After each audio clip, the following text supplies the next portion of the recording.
Well, Jason J. Smart is a political scientist and he joins us now live from Kyiv for more on this. Great to have you on the programme.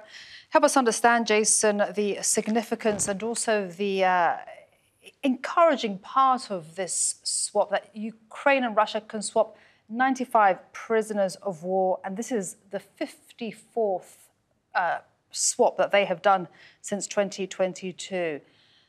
But why can't they sit and speak and negotiate about other things? Well, I think that the prisoner swaps are much easier to arrange. There's a mutual interest to do it. It reduces cost for both countries, and it frees up resources. In the case of why can they not sit down and do it? I mean, it's a very simple thing. Ukraine has been illegally invaded by Russia. I mean, let's look at this in a more practical matter. If somebody breaks into your house and takes hostage your family and decides to start smashing things and says that they're going to rape your family members, and then say, well, let's negotiate a peace. What part of their house do they deserve to keep? Which one of your family members do they deserve to keep? How do you negotiate with a terrorist? And so I think it's quite unreasonable to assume that Ukraine is unwilling to negotiate. It just wishes that its people be let free. About half the population of Ukraine, a lot less, about 40% of Ukraine, is population has disappeared from the country or is currently under Russian occupation. Less than 20% of the country's actual territory has been taken.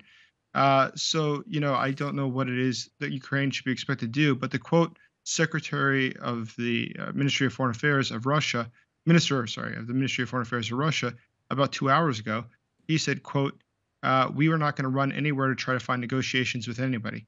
So Russia is not interested in negotiations at this point either. And just sum up for us, Jason, we've heard many promises and speeches made at the NATO summit last week. Where are we on the ground right now? The situation in Ukraine has improved. I mean, since 2022, when the full-scale invasion began, Russia has lost substantial territory within Ukraine, which is sort of amazing when you consider that current population of free Ukraine is about 23 million versus Russia's 140-something million people. Ukraine continues to liberate more territories.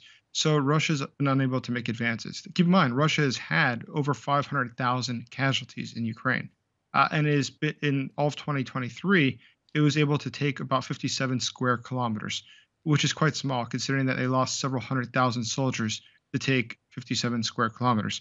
So I think that the support that's come from NATO countries has been substantial. It's obviously helped Ukraine a great deal, and it's exactly the reason that Ukraine eventually will win, is that the Russian troops are simply not able to get close enough anymore for hand-to-hand combat or to advance through Ukrainian lines, given that the long-range weapons that the U.S., UK, Sweden, and other countries have given allow them to destroy Russia's artillery, Russia's headquarters, and Russia's supply routes from such a far distance that Russia cannot pull us.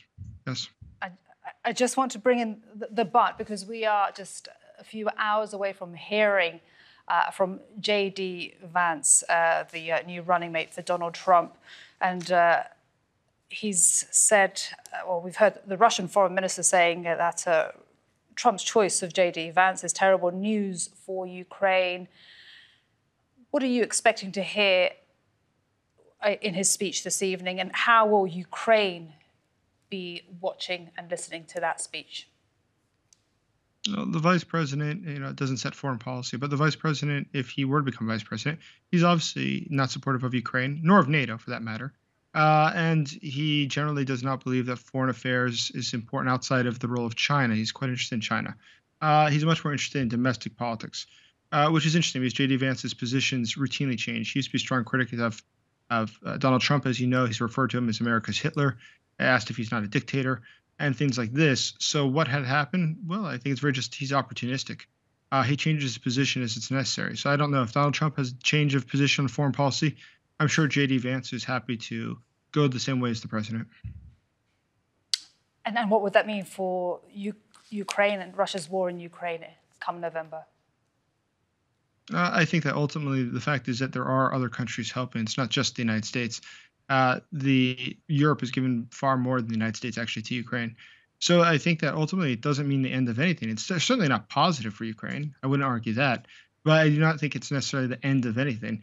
I think that Russia also has a very clear, ultimately, interest in developing a good relationship with Trump. So if Trump were to push for an end to this conflict, I think that the Russians would probably be amicable to that. Jason, fantastic to get your analysis and thoughts on this subject. Thank you so much. Jason J. Smart, political scientist, joining us from Kiev. Really appreciate it. Thank you.